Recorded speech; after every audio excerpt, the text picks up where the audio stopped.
This presentation illustrates the great cultural wealth of the knowledge found in the Vedic literatures and its relevancy in the modern world. We will show, by means of high-tech research techniques, that statements and materials presented in the ancient Vedic literatures agree with modern scientific findings, and they reveal a highly developed scientific content.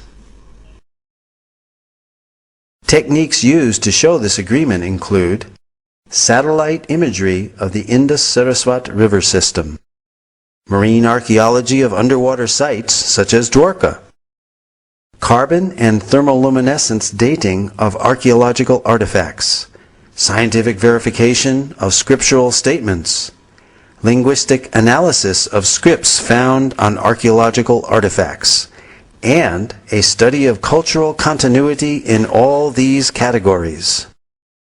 Early Indologists wished to control and convert the followers of Vedic culture.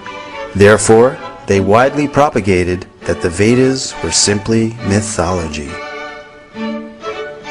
Max Muller, perhaps the most well-known early Sanskritist and Indologist, although later in life he glorified the Vedas, initially wrote that the Vedas were worse than savage, and India must be conquered again by education.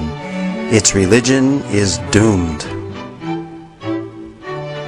Thomas Macaulay, who introduced English education into India, wanted to make the residents into a race that was Indian in blood and color, but English in taste, in opinion, in morals, and in intellect. However, the German philosopher Arthur Schopenhauer stated that the Sanskrit understanding of these Indologists was like that of young schoolboys. These early Indologists devised the Aryan invasion theory, denying India's Vedic past. They taught that the English educational system is superior.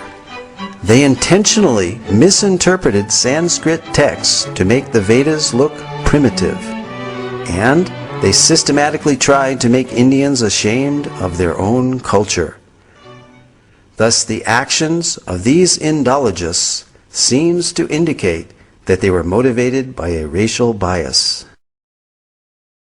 Innumerable archaeological findings and their analysis have recently brought the Aryan invasion theory into serious question.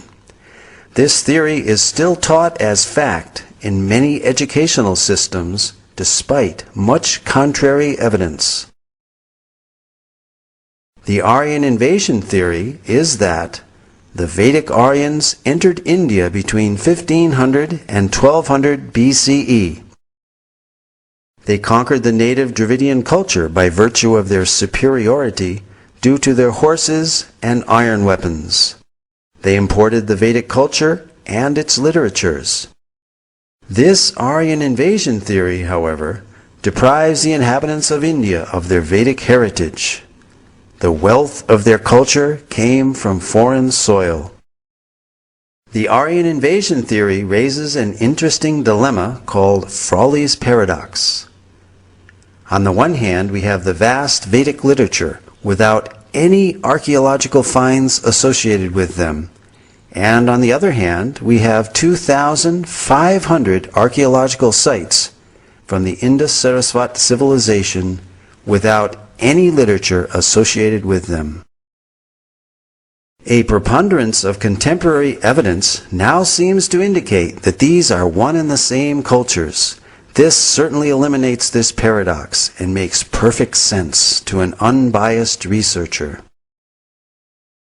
Facts which cast serious doubt on the Aryan invasion theory are: there is no evidence of an Aryan homeland outside of India mentioned anywhere in the Vedas. On the contrary, the Vedas speak of the mighty Saraswati River and other places indigenous to India. To date, no evidence for a foreign intrusion has been found, neither archaeological, linguistic, cultural, nor genetic.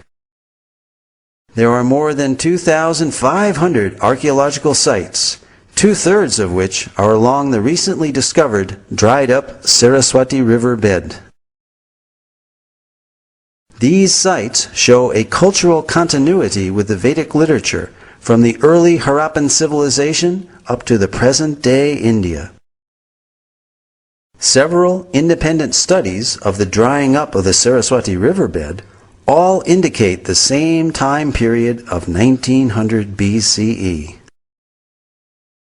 The significance of establishing this date for the drying up of the Saraswati River is that it pushes the date for the composition of the Rig Veda back to approximately 3000 BCE as enunciated by the Vedic literature itself.